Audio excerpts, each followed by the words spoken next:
السلام عليكم. القصة ديال اليوم كتكلم على واحد الشاب كان كيعيش مع الأم ديالو في واحد الحي من الأحياء الشعبية. هاد الشاب الاسم ديالو كريم. الأب ديالو متوفي ملي كان كريم باقي صغير. من داك الوقت الأم كتكافح باش تربي ولدها كريم تربية حسنة، وخا قلت الشي كانت كتضارب مع الوقت باش توفر لقمة العيش الحلال. الأم ديال كريم ديما كانت كتقول كريم الرزق بيد الله، وخا تعطيه غير القليل للغير وتعاونوا به ربي غادي يرجعوا لك اضعاف. كريم ملي ولا شاب كان خدام في واحد الحانوت صغير تيبيع فيه المواد الغذائيه.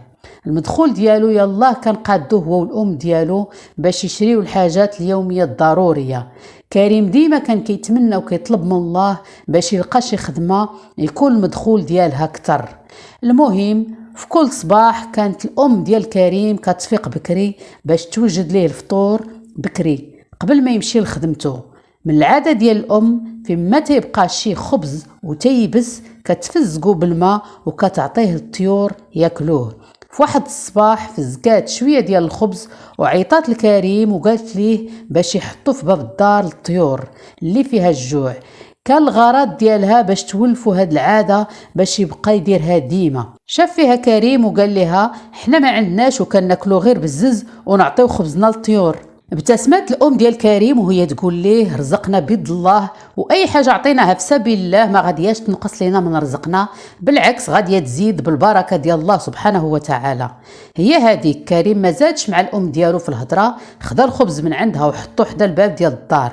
غير واحد شويه وهما يجيو واحد الفريخات تياكلوا من هذا الخبز، وبقى كريم ساهي فيهم وهما تياكلوا وحس بواحد الفرحه كبيره في القلب ديالو. من داك النهار ولات العاده ديال كريم كل صباح تيفزق شويه ديال الخبز وتيخرجوا الفريخات ياكلوه، ولا هاد الشيء جزء من الروتين اليومي ديالو. مع الوقت لاحظ كريم انه فيما كتضيق عليه من الناحيه الماديه كيجيه الفرج بلا ما يعرف كيفاش. واحد النهار كان كريم خدام في الحانوت ديالو، دخل عنده واحد الراجل لابس مزيان، كان بحال تيقلب على شي حاجه. بقى كيدور في الحانوت واحد شويه وهو يقرب لعند كريم وسولو وقال ليه واش كتعرف شي حد يكون ثقه يخدم معايا. وهو يجاوبو كريم وقال ليه انا كنقلب على خدمه احسن من هادي. ابتسم الراجل وقال ليه غدا اجي المكتب ديالي وغادي نشرح لك التفاصيل كلها. رجع كريم للدار وعاود الام ديالو داكشي اللي وقع. شافت فيه الام ديالو وهي فرحانه بزاف وقالت ليه شفتي يا ولدي هادوك الفريخات اللي كتعطيهم ياكلوا بسببهم صيفط لك الله هاد الخدمه، وهذه هي البركه ديال الله سبحانه وتعالى. في النهار اللي من بعد مشى كريم العنوان ديال المكتب اللي عطاه الراجل. ملي وصل اكتشف باللي ماشي مكتب صغير ولكن راه شركة تجارية كبيرة متخصصة في استيراد وتوزيع المواد الغذائية. والراجل اللي كان مشى لعند كريم هو الحاج محمد وهو صاحب هاد الشركة الكبيرة. المهم الحاج محمد عرض على كريم وظيفة محترمة بواحد الراتب ما كانش كيتوقعه كريم، ولكن كريم تفاجأ وقال الحاج محمد باللي راه ما عندوش خبرة في المجال الإداري. الحاجة اللي كيتقنها هي أنه كان كيبيع ويشري في الحانوت الصغير. ضحك الحاج محمد وقال ليه الصدق والأمانة هما أهم شيء في الخدمة، وأي حاجة أخرى غادي تتعلمها. هي هذه كريم وافق وتحمس للخدمة جديدة. غير بدا الخدمة ديالو حس باللي حياته بدات كتبدل، بدا كيتعلم شي حوايج جداد وكيكتسب مهارات جديدة. من بعد واحد الشهورة لاحظ الحاج محمد الاجتهاد والأمانة ديال كريم وهو يرجعو المساعد الشخصي ديالو. دازت سنين واستمر كريم في الجد والإخلاص ديالو حتى ولا من أهم الموظفين ديال الشركة. كريم ما نساش الفضل ديال الله عليه وما وقفش الصدقة اللي كان كيعطي للطيور، بالعكس زاد على الخبز اللي كان كيعطيهم كميات كبيرة ديال الحبوب، وبدا كيطعم الفقراء والمساكين اللي في الحي ديالو. في واحد النهار كان كريم جالس في الدار مع الام ديالو، دق شي حد الباب.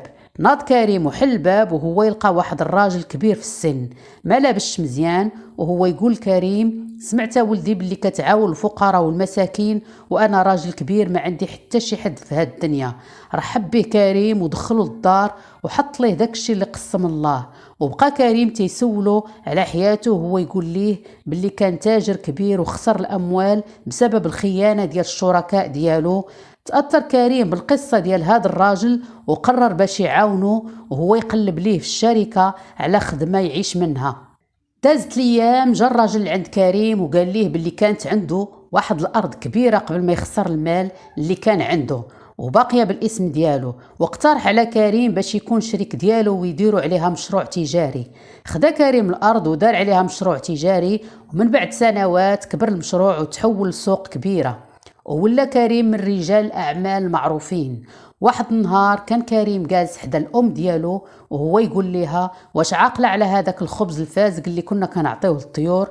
ما كنتش كنتوقع باللي غادي يكون السبب في هذا الخير كله اللي وصلت ليه. ابتسمت الأم ديال كريم وعينيها عامرين بالدموع ديال الفرح، وقالت ليها: ولدي، ملي كتعطي بلا مقابل تيعطيك الله بلا حساب، وبالفضل ديال الله هذيك الصدقة البسيطة واللي كانت السبب في تغيير حياتنا وتفتحت لنا أبواب الرزق والخير بفضل الله سبحانه وتعالى. وها احنا شفنا بعينينا باللي العطاء ما تيضيعش وتيرجع المولاه بأضعاف مضاعفة.